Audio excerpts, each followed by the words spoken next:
حسد جو ہے سو ہماری فطرت نہیں ہے، ہماری عادت بنا لی ہے حسد کو. حسد ہمارے نفس میں دوڑا تو اس کو نکالنا. اب انسان کی جیسی فطرت ویسے کاموں کو دینا تو اپن فطرت بنا لینا، عادت بنا لینا حسد کو، اس کو نکال کے ختم کر دو حسد کو. یہ نہ ہو آنکھیں بند ہونے سے پہلے دلوں میں سے پورا، اب سوچ لو شام میں، اے اللہ میں پورا معاف کر دیا، اگر انہیں غلط ہے نا حسبنا اللہ و نعم الوکیل، تو دیکھ لے اللہ میں پوروں کو معاف کر دیا، ختم کر دو حسد کو. الرحمن الرحیم. آج ہمارے نزدیک حسد جو بڑھتا جا رہا ہے، بھائیوں سے حسد، بہنوں سے حسد، افراد خاندان سے حسد، دوستوں سے حسد، رشتہ داروں سے حسد. آج وہ حسد کو کم کرنے کی ضرورت ہے، کم نہیں بلکہ ہمارے دلوں میں سے وہ حسد کو ختم کرنے کی ضرورت ہے. کیونکہ حسد ایک ایسی بیماری ہے جو زندگی ہی نہیں بلکہ زندگی بھی تباہ کرتی ہے اور آخرت بھی تباہ کرتی ہے. حسد رکھنا ہی نہیں دلوں میں. حسد سے ہمارے کو پیسہ نہیں مل رہا، حسد سے ہمارے کو جو ہے سو ایٹیٹیوڈ، ہم روابدار انسان نہیں بن رہے ہیں. حسد ہمارے کو لیٹ ابھرا، اور حسد رکھنے کی ضرورت ہی کیا ہے بھائی؟ کوئی آگے بڑھ رہا، دعا دیو اللہ تمہارے کو بھی آگے بڑھاتا.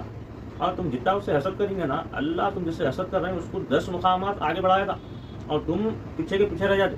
تو آگے والے انسان سے حسد نہ کرو. دلوں میں حسد، جلن، کینہ، کپٹ یہ نکالو، دلوں میں سے نکالو. کیونکہ مسلمان کی پہچان نہیں ہے حسد کرنا.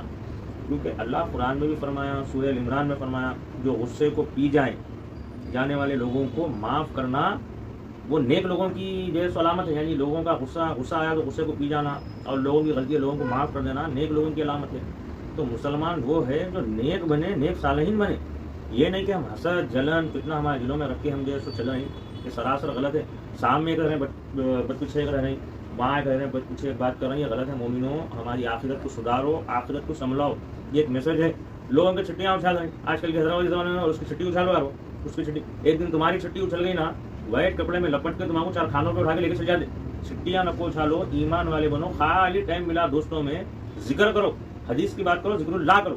اور حدیث ہے آپ صلی اللہ علیہ وسلم کی کہ مسلمان اپنے بھائی سے 3 دن جو اگر تعلق توڑ لے اس کے لیے وہ حلال نہیں ہے، حرام ہے. تو جوڑو، رشتہ داری کو جوڑو، دلوں میں سے بغض کو نکالو. کسی کے عیب تم ظاہر کرو نا تو اللہ تم بند کمرے میں بیٹھے نا تمہارے عیب ظاہر کر دیتا.